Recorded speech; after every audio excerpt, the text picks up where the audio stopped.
ಮತ್ತೊಂದು ಕಡೆಗೆ ಈ ಎನ್ಕೌಂಟರ್ ಕೇಸ್ನಲ್ಲಿ ಎಡವಟ್ಟುಗಳ ಸರಮಾಲೆಯೇ ಆಗ್ತಾ ಇದೆಯಾ ಅಂತ ಹೇಳಿ ಒಂದು ಅನುಮಾನ ಪ್ರಶ್ನೆಗಳು ಮೂಡ್ತಾ ಇದೆ. ಯಾಕೆಂದರೆ ಈಗಾಗಲೇ ಅರಣ್ಯ ಇಲಾಖೆಯಿಂದ ಸಾಕಷ್ಟು ಎಡವಟ್ಟಾಗಿದೆ ಅಲ್ಲಿ ಅಧಿಕಾರಿಗಳಿಂದ. ಇದೀಗ ಮಾಹಿತಿನೇ ಕೊಡದೆ ಮರಣೋತ್ತರ ಪರೀಕ್ಷೆ ನಡೀತಾ ಅನ್ನುವ ಪ್ರಶ್ನೆ ಮೂಡ್ತಾ ಇದೆ. ಯಾಕೆಂದರೆ ಈ ಆರೋಪವನ್ನು ಮೃತರ ಕುಟುಂಬಸ್ಥರೇ ಮಾಡ್ತಾ ಇದ್ದಾರೆ. ಇಬ್ಬರ ಮರಣೋತ್ತರ ಪರೀಕ್ಷೆಯನ್ನು ಮಾಡಿದ್ದಾರೆ ಅನ್ನುವ ಆರೋಪ ನಮಗೆ ಗೊತ್ತಿಲ್ಲದೇನೆ ಪೋಸ್ಟ್ ಮಾರ್ಟಮ್ ಅನ್ನ ಮಾಡಿ ಮುಗಿಸ್ಬಿಟ್ಟಿದ್ದಾರೆ. ಮೃತ ಪೀಟರ್ ಸಹೋದರಿ ಮಾರ್ಗರೇಟ್ ಈ ಆರೋಪವನ್ನ ಮಾಡ್ತಾ ಇರುವಂಥದ್ದು. ನಾನು ಕೂಡ ಒಬ್ಬ ನರ್ಸೇನೆ, ನಮಗೂ ಇದೆಲ್ಲ ಗೊತ್ತಾಗತ್ತೆ, ಒಳಗೆ ನಿಲ್ಲಿಸ್ಬಿಟ್ಟು ಫೋಟೋ ತೆಗೆಸ್ಕೊಳ್ಳಿ ಅಂತ ಹೇಳಿದ್ರು. ಆದರೆ ನಾವು ಫೋಟೋ ತೆಗೆಸ್ಕೊಳ್ಳಿಲ್ಲ. ನಿನ್ನೆಯೂ ಕೂಡ ಮೃತದೇಹಗಳನ್ನು ಫ್ರೀಜರ್ನಲ್ಲಿ ಇಟ್ಟು ಪ್ರೊಟೆಕ್ಟ್ ಮಾಡಿಲ್ಲ, ಅದನ್ನು ಅವ್ರು ಇಟ್ಟಿರಲಿಲ್ಲ. ನಮಗೆ ಈ ಬೆಳವಣಿಗೆಗಳ ಬಗ್ಗೆ ಸಾಕಷ್ಟು ಅನುಮಾನಗಳಿದ್ದಾವೆ, ನಮಗೆ ನ್ಯಾಯ ಬೇಕು ಅಂಥೇಳಿ ಪೀಟರ್ ಸಹೋದರಿ ಮಾರ್ಗರೇಟ್ ಒತ್ತಾಯವನ್ನು ಮಾಡಿರೋದು. ಸರ್, ನಮಗೆ ಅಲ್ಲಿಂದ ನೆನ್ನೆ ನೈಟಿಂದ ಪ್ರೊಟೆಸ್ಟ್ ಮಾಡ್ತಾ ಇದ್ವಿ. ಸೊ ನೈಟ್ 3 o'clock ಸ್ಟಾರ್ಟ್ ಆಯ್ತು ಇವ್ರದ್ದು. ಹೋಗಿ ಏನಿಲ್ಲ, ಹೋಗಿ ತನಿಖೆ ಮಾಡ್ತಾರೆ, ಪೋಸ್ಟ್ ಮಾರ್ಟಮ್ ಮಾಡಲ್ಲ, ನಿಮ್ಮ ಪರ್ಮಿಷನ್ ಇಲ್ಲದ್ರೆ ಪೋಸ್ಟ್ ಮಾರ್ಟಮ್ ಮಾಡಲ್ಲ ಅಂತೇಳಿ ನಮ್ಮನ್ನು ಕೇಳ್ತಾ ಇದ್ರು, ರಿಕ್ವೆಸ್ಟ್ ಮಾಡ್ತಾಯಿದ್ರು. ಎಲ್ಲ ಮಾತಾಡಿ ಫೈನಲಿ 2 ಫ್ಯಾಮಿಲಿ ಮೆಂಬರ್ಸ್ ಬಂದಾಯ್ತು ಇಲ್ಲಿ. ನಾವು ಮಾತ್ರ ಅಲ್ಲೇ ಇದ್ವಿ. ಮಾರ್ನಿಂಗು ನಮ್ಮನ್ನು ಕರೆದ್ಬಿಟ್ಟು ಮಾತಾಡಿ, ಸರಿ ಹೋಗಿ ನೋಡೋಣ, ಏನಂತ ಹೋಗಿ ನೋಡೋಣ ಅಂತ ಇಲ್ಲಿ ಬಂದರೆ, ಇಲ್ಲಿ ಹೋಗಿ ಡೆಡ್ ಬಾಡಿ ತೋರಿಸ್ಬಿಟ್ಟು ಮುಂದೆ ಫೋಟೋ ತೆಗಿ ನಿಂತ್ಕೊಂಡ್ರು. ಅಷ್ಟೇ ಇವ್ರದ್ದು ಪ್ರೊಸೀಜರ್. ಏನು ನಮಗೆ ಈ ಥರ ಇದೆ, ಪೋಸ್ಟ್ ಮಾರ್ಟಮ್ ಮಾಡ್ತೀವಿ ಇದೆಲ್ಲ ಏನು ಯಾವುದ್ರ ಬಗ್ಗೆನೂ ನಮಗೆ ಎಕ್ಸ್ಪ್ಲೇನ್ ಕೊಟ್ಟಿಲ್ಲ. ಈ ಥರ ಮಾಡಿದ್ರೆ ಏನು, ಆಲ್ರೆಡಿ ಸೈನ್ ಆಗಿದೆ, 2 ಪೋಸ್ಟ್ ಮಾರ್ಟಮ್ ನಡೆದೋಗಿದೆ. ನಾನು ನರ್ಸೆ ಅದು ಹೆಂಗೆ ಹೋಗ್ತದಂತ ಗೊತ್ತು. ನೆನ್ನೆ ಡೆಡ್ ಬಾಡಿಗಳು ತಗೊಂಡು ಬಂದ್ಬಿಟ್ಟು ಸುಮ್ಮನೆ ಬೀಸಾಕಿ ಹೋಗಿದ್ರು. ಆವಾಗಲೂ ಫ್ರೀಸರಲ್ಲಿ ಇಟ್ಟಿಲ್ಲ. ಕೈ ಕಾಲಲ್ಲಿ ಹಿಂಗಾಗೋಗಿದೆ, ಸ್ಮೆಲ್ ಸ್ಟಾರ್ಟ್ ಆಗ್ತದೆ. ನಾವು ನನ್ನ ತಂಗಿ ಹತ್ರ ಹೇಳಿ ಹೋಗಿ ರಿಕ್ವೆಸ್ಟ್ ಮಾಡು, ಫ್ರೀಸರಲ್ಲಿ ಇರಲಿ, ಇಷ್ಟೇನೆ ಬೆಲೆ. ಫಾರೆಸ್ಟ್ ಯಾರನ್ನು ಅರೆಸ್ಟ್ ಮಾಡಿಲ್ಲ, ಯಾವ ತನಿಖೆನೂ ಆಗಿಲ್ಲ. ಸುಮ್ಮನೆ ಅದು ಕೊಡ್ತೀವಿ ಇದು ತರ್ತೀವಿ ಅಂತ ಹೇಳ್ತಾ ಇದ್ದಾರೆ. ಆಗಿದೆ ಸರ್, ಅವ್ರೆಲ್ಲ ಅಂತಾರೆ. ನಾವು ಹೋಗ್ಬೇಕಾದ್ರೆ ಎಲ್ಲ ಗ್ಲೌ ಹಾಕೊಂಡು ಎಲ್ಲ ಫುಲ್ ಬ್ಲಡ್, ಕೈ ಎಲ್ಲ ಬ್ಲಡ್ ಆಗಿ ನಿಂತ್ಕೊಂಡಿದ್ದಾರೆ. ಪೋಸ್ಟ್ ಮಾರ್ಟಮ್ ಆಗೋದು ಯಾವ ಇಲ್ಲಿ ಕೇಳಿದ್ರೆ ವೈಫ್ಗೂ ಗೊತ್ತಿಲ್ಲ ಆಯ್ತಾ. ಪೋಸ್ಟ್ ಮಾರ್ಟಮ್ ಆಗಿರೋ ಬಗ್ಗೆ, ಆಲ್ರೆಡಿ ಆದವ್ರ ಬಗ್ಗೆ ವೈಫ್ ಗೊತ್ತಿಲ್ಲ. ಅನ್ನ ಬಂದ್ಬಿಟ್ಟು ಅವ್ರು ಒಪ್ಪಿಗೆ ಕೊಟ್ಟು ಇದೆಲ್ಲ.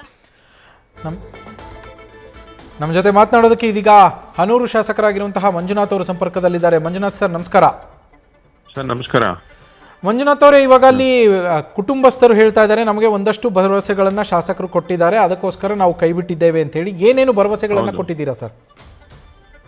ಸರ್, ಈಗ ಮೊದಲನೇದಾಗಿ ನಾವು ನಿನ್ನೆ ಮುಖ್ಯಮಂತ್ರಿಗಳಿಗೂ ಮನವಿ ಮಾಡಿರೋದು ಏನಪ್ಪ ಅಂದರೆ, ಮನವಿಯಲ್ಲಿ ಏನಿದೆ ಏನಪ್ಪ ಅಂದರೆ, ಎಲ್ಲ ನಾವು ಸಂಘಟನೆಗಳು ನಾನು ಸಹ ಸೇರಿ ಮೊದಲನೇದಾಗಿ ಅಲ್ಲಿರ್ತಕ್ಕಂಥ ಏನು DCF ಇರ್ಬೋದು, ACF ಮತ್ತು RF ಮತ್ತು ಕೆಲವಂಥ ಅಧಿಕಾರಿಗಳನ್ನ ಅಮಾನತಲ್ಲಿಟ್ಟು ತನಿಖೆ ಆಗ್ಬೇಕು ಅನ್ನೋದು ಒಂದು.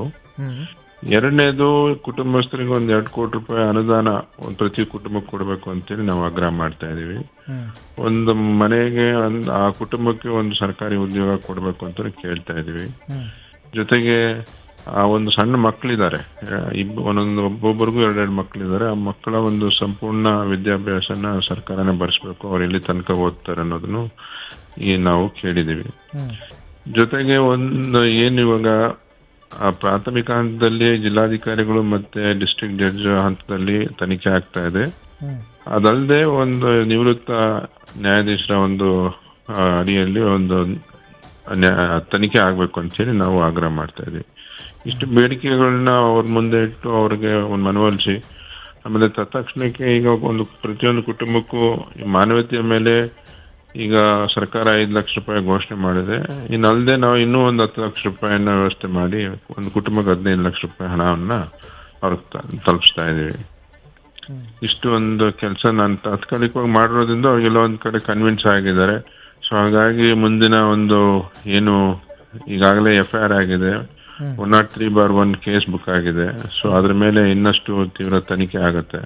ಸೊ ಇಷ್ಟೆಲ್ಲನೂ ಒಂದು ಅವರಿಗೆ ಆ ಒಂದು ಸ್ಥಳದಲ್ಲಿದ್ದು ಅವರಿಗೆಲ್ಲ ಥರದ ಒಂದು ನಿನ್ನೆ ಬೆಳಗ್ಗೆಯಿಂದನೂ ಅವರು ಸಹ ನೋಡಿದ್ದಾರೆ. ಎಲ್ಲ ಥರದಲ್ಲೂ ಯಾವ ಥರ ಈಗ ಅವ್ರನ್ನ ಕರೆದು ಮಾತಾಡಿ ಕನ್ವಿನ್ಸ್ ಮಾಡ್ತಾ ಇದ್ವಿ. ಈಗ ಅಲ್ಲಿ PM ಮಾಡಲಿಕ್ಕೂ ಹೋಗಿದ್ದಾರೆ. ಅದರಲ್ಲಿ PM ಹಾಗೆ ನಿನ್ನ ಕೆಲವೇ ಗಂಟೆಗಳೆಲ್ಲ ಅವ್ರು ವಾಪಸ್ ಬರ್ತಾ ಇದ್ದಾರೆ. ಪಾರ್ಥಿವ ಶರೀರ ಬಂದು ಅದನ್ನೆಲ್ಲ ಏನು ಬೇಕೋ ಅಂತಿಮ ಒಂದು ದರ್ಶನಕ್ಕೆ ಇಟ್ಟು ಅದೇನು ಮಾಡಬೇಕು ಎಲ್ಲ ಒಂದು ಸಂಸ್ಕಾರ ಮಾಡಲಿಕ್ಕೆ ಎಲ್ಲ ತಯಾರಾಗ್ತಾ ಇದೆ. ಓಕೆ. ಇಷ್ಟು ನಾನು ಅವ್ರನ್ನ ಮನವೊಲಿಸ್ಲಿಕ್ಕೆ ಅವಕಾಶ ಆಯಿತು. ಸೊ ಏನೀಗ ಕುಟುಂಬಸ್ಥರೆಲ್ಲರೂ ಬಹಳ ಒಂದು ನಂಬಿಕೆ ಇಟ್ಟು ಅವರು ಒಪ್ಕೊಂಡಿದ್ದಾರೆ. ಅದನ್ನು ಯಾವತ್ತೂ ಅದನ್ನು ಫಾಲೋ ಅಪ್ ಮಾಡಿ ಅದಕ್ಕೆ ಅವ್ರಿಗೆ ನ್ಯಾಯ ಕೊಡಿಸ್ತಕ್ಕಂಥ ಕೆಲಸ ನಾವು ಮಾಡ್ತೇವೆ. ಖಂಡಿತ ಶಾಸಕರೇ, ನಿಮ್ಮ ಮೇಲೆ ನಂಬಿಕೆ ಇಟ್ಟು ಅವರು ಒಪ್ಕೊಂಡು ಈ ಪ್ರತಿಭಟನೆಯನ್ನು ತೆಗೆದುಕೊಂಡಿದ್ದಾರೆ. ನಿಮ್ಮ ಈ ಬೇಡಿಕೆಗಳೇನಿದ್ದಾವೆ, ನೀವು ಸರ್ಕಾರದ ಮುಂದೆ ಇಟ್ಟಿರುವಂತಹ ಬೇಡಿಕೆಗಳು, ಇದೆಲ್ಲವೂ ಈಡೇರುವ ಸಾಧ್ಯತೆಗಳೆಷ್ಟು? ಒಂದು. ಎರಡನೇದು, ಇಲ್ಲಿ ಅವರು ಫೇಕ್ ಎನ್ಕೌಂಟರ್ ಮಾಡಿರುವಂಥದ್ದು ಇಲ್ಲಿ ಅಂತ ಹೇಳ್ತಿದ್ದಾರೆ. ಸೊ ಇದರ ಪಾರದರ್ಶಕತೆ, ಈ ತನಿಖೆಯ ಪಾರದರ್ಶಕತೆ ಬಗ್ಗೆ ಅವರಿಗೆ ಎಷ್ಟು ನಂಬಿಕೆ ಇದೆ? ಯಾಕೆಂದರೆ ನಾವು ನಮಗೆ ಇವಾಗ ಏನು ತನಿಖೆಗೆ ಆದೇಶ ಮಾಡಿದ್ದಾರೆ, ಮ್ಯಾಜಿಸ್ಟ್ರೇಟ್ ತನಿಖೆಗೆ, ಅದು ನಮಗೆ ಒಪ್ಪಿತವಲ್ಲ ಅಂತ ಹೇಳ್ತಾ ಇದ್ರು ಅಂತ ಮಾಹಿತಿ. ಸರ್, ಅದು ಅದೇ ಪ್ರಿಲಿಮಿನರಿ ಈಗ ಇದು ಸುಮೋಟೋ ತಗೊಂಡು ತನಿಖೆ ಮಾಡ್ತಕ್ಕಂಥದ್ದು ಇದು ವಾಡಿಕೆ ಸರ್. ಈಗ ನಾವು ಅಲ್ಲದೆ ಮುಂದೆ ಹೋಗಿ ಜುಡಿಷಿಯಲ್ ಎನ್ಕ್ವೈರಿ ಆಗ್ಬೇಕನ್ನೋದೇ ನಮ್ಮ ಒಂದು ಅಭಿಪ್ರಾಯ. ಅದರಲ್ಲಿ ನಮಗೆ ಸತ್ಯಾಸತ್ಯತೆ ಈಚೆ ಬರ್ತಕ್ಕಂಥ ವಿಚಾರ ಅನ್ನೋದ್ರ ಬಗ್ಗೆ ನಾವು ಎಲ್ಲನೂ ಒಂದು ಕಾದು ನೋಡ್ತಾ ಇದೀವಿ. ಯಾಕೆಂದ್ರೆ ಅಲ್ಲಿ ಏನು ಘಟನೆ ನಡೆದಿದೆ, ಯಾವ ತರ ನಡೆದಿದೆ ಅನ್ನೋದು ಈಗ ತನಿಖೆಯಿಂದನೇ ನಮಗೆ ಬರಕ್ ಸಾಧ್ಯ. ಯಾಕಂದ್ರೆ ಒಬ್ಬೊಬ್ಬರು ಒಂದೊಂದು ಹೇಳಿಕೆ ಕೊಟ್ಟಾಗ ಮತ್ತೆ ಅದು ವ್ಯತ್ಯಾಸ ಆಗಿ ಇನ್ನೆಲ್ಲೋ ಅದು ಇದಾಗಬಾರ್ದು. ಸೊ ಇವತ್ತೇನು ಆ ಕುಟುಂಬಸ್ಥರಿಗೆ ಅನ್ಯಾಯ ಆಗಿದೆ, ಆಮೇಲೆ ಯಾರು ನಿಜ ಅದು ತಪ್ಪಿತಸ್ಥರಿಗೆ ಅದು ಶಿಕ್ಷೆ ಆಗ್ಬೇಕು ಅದನ್ನೋದೇ ಇಲ್ಲಿ ಎಲ್ಲರ ಒಂದು ಒತ್ತಾಯ. ಅದು ಬಹಳ ಎಲ್ಲದಕ್ಕಿಂತ ಅವ್ರಿಗೆ ಅದೊಂದು ಆಗ್ಬೇಕು ಅಂತೇಳಿ ಒತ್ತಾಯ ಮಾಡ್ತಾ ಇದ್ದಾರೆ. ಅಷ್ಟಂತೂ ನಾನು ಈ ಸಂದರ್ಭದಲ್ಲಿ ಹೇಳಲಿಕ್ಕೆ ಬಯಸ್ತೇನೆ. ಮಂಜುನಾಥ್ ಅವರೇ, ಈ ಎನ್ಕೌಂಟರ್ ಏನಾಗಿದೆ, ಇದರಲ್ಲಿ ಭಾಗಿಯಾದಂತಹ ಅರಣ್ಯ ಇಲಾಖೆಯ ಸಿಬ್ಬಂದಿಯ ಬಗ್ಗೆ ಯಾವುದೇ ಮಾಹಿತಿ ಇದುವರೆಗೂ ಬಹಿರಂಗ ಆಗಿಲ್ಲ. ಅವರ ವಿರುದ್ಧ ಇಲಾಖೆಯ ವತಿಯಿಂದ ಈಗಾಗಲೇ ಏನಾದರೂ ಕ್ರಮವನ್ನು ಕೈಗೊಳ್ಳಲಾಗಿದೆಯಾ? ಈಗ ಪ್ರಾಥಮಿಕ ಹಂತದಲ್ಲಿ ತನಿಖೆ ಬಂದ ಮೇಲೆ ನಾನು ಉನ್ನತ ಮಟ್ಟದ ಅಧಿಕಾರಿಗಳ ಜೊತೆ ಮಾತಾಡಿದಾಗ ಈ ತನಿಖೆ ಮೇಲೆ ಈ ವರದಿ ಮೇಲೆ ಅವರು ಆಕ್ಷನ್ ತಗೋತೀವಿ ಅಂತ ಹೇಳಿದ್ದಾರೆ. ಸೊ ಹಾಗಾಗಿ ನಾವು ಅದಕ್ಕೆ ವೇಟ್ ಮಾಡ್ತಾ ಇದೀವಿ. ಯಾರು ಸಹ ಇವಾಗ ಫೋನ್ ಸಿಗ್ತಾ ಇಲ್ಲ. ಏನಲ್ಲಿ ಅಧಿಕಾರಿಗಳಿದ್ರು, ಯಾಕಂದ್ರೆ ಅವರು ಭಯಭೀತರಾಗಿ ಇವಾಗ ಯಾರು ಕೈಗೆ ಸಿಕ್ಕಿಲ್ಲ.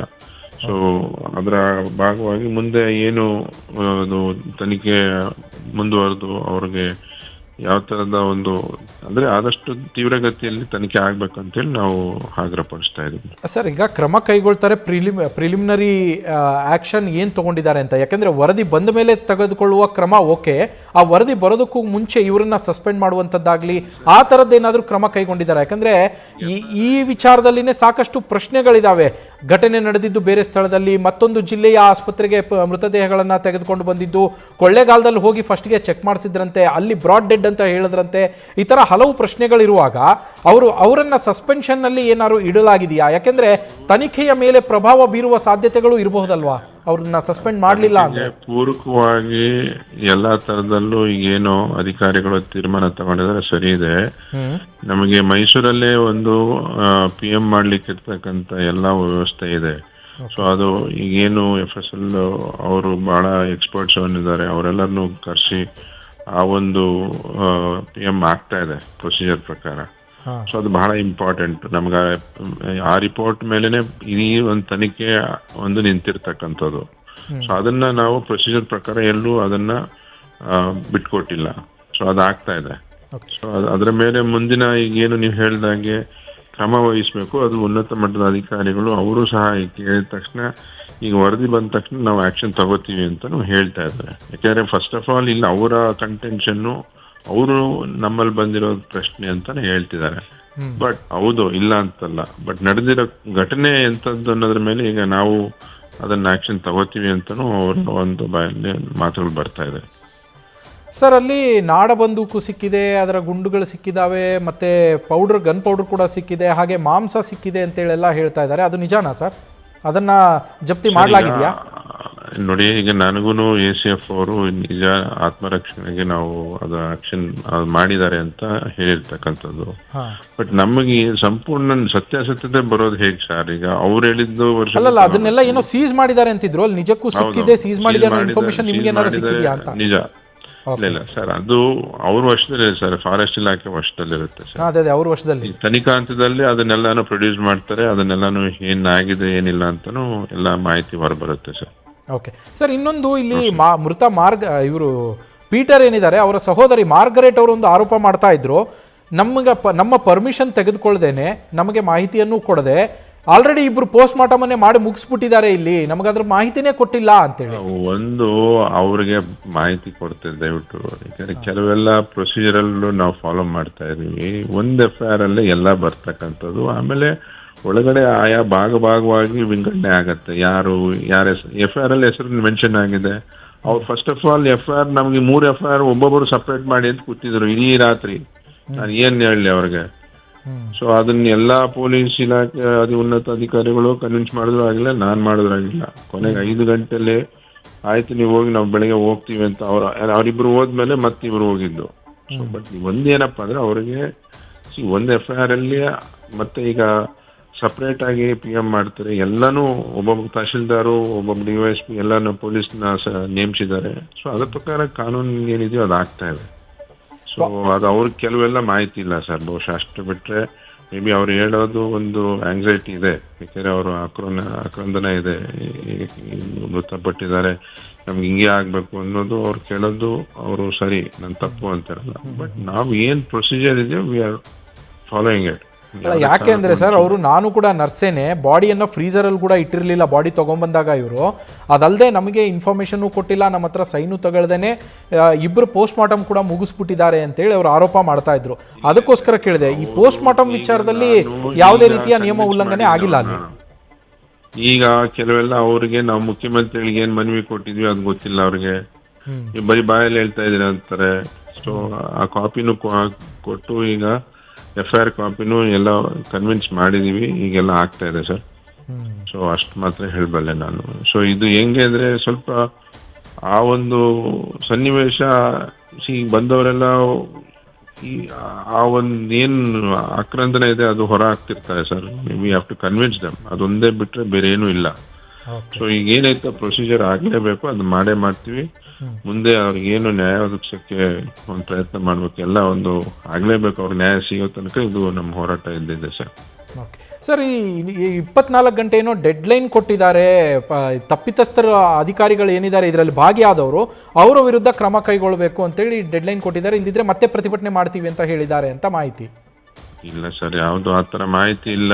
ಎಲ್ಲಾನು ನಾವು ಫಸ್ಟು ನಾವು ಏನು ಪಾರ್ಥಿವ ಶರೀರ ತಂದು ಅದೇನು ಅಂತ್ಯ ಸಂಸ್ಕಾರ ಆಗಬೇಕು ಅದನ್ನ ಮೊದಲು ನಾವು ಮಾಡ್ತೀವಿ. ಫಸ್ಟ್ ಏನು ಪೋಸ್ಟ್ ಮಾರ್ಟಮ್ ರಿಪೋರ್ಟ್ ಮೇಲೆ ಆ ವರದಿ ತಗೊಂಡು ಅವ್ರ ಮೇಲೆ ಸರ್ಕಾರಕ್ಕೆ ಕಳಿಸೋದಿದ್ದೇವೆ. ಮತ್ತೆ ಜೊತೆಗೆ ಎಲ್ಲಾನು ಇದೆಲ್ಲ ಪ್ರೊಸೀಜರ್ ಇದೆ sir.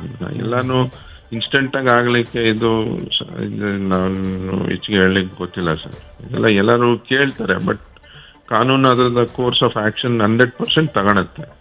It's all matter of time. ನಾವು ಅದಕ್ಕೆ ಸ್ವಲ್ಪ ಕಾಲಾವಕಾಶ ಕೊಡಬೇಕು. ಇನ್ನು ಈಗ ಆಕ್ಚುಲಿ ಇನ್ನು ನಾನು ಮಾತಾಡ್ತಾ ಹೋದ್ರೆ ಭಾಳ ಇದಾವೆ ವಿಚಾರ, ಟೆಕ್ನಿಕಲ್ ಆಗಿ ಏನು ಎಲ್ಲ ಅಂತ ಇನ್ನೊಂದಿನ ನಿಮ್ಮ ಒಟ್ಟಿಗೆ ಎಲ್ಲ ನಾನು ವಿವರಣೆಯಾಗಿ ಮಾತಾಡ್ತೀನಿ ತಗೊಳ್ಳಿ sir. Okay sir, thank you sir, thank you very much news first ಜೊತೆ ಮಾತನಾಡಿದ್ದಕ್ಕೆ. ನ್ಯೂಸ್ ಫಸ್ಟ್ ನಿರ್ಭೀತಿಯಿಂದ ನಿಮ್ಮ ಪರವಾಗಿ.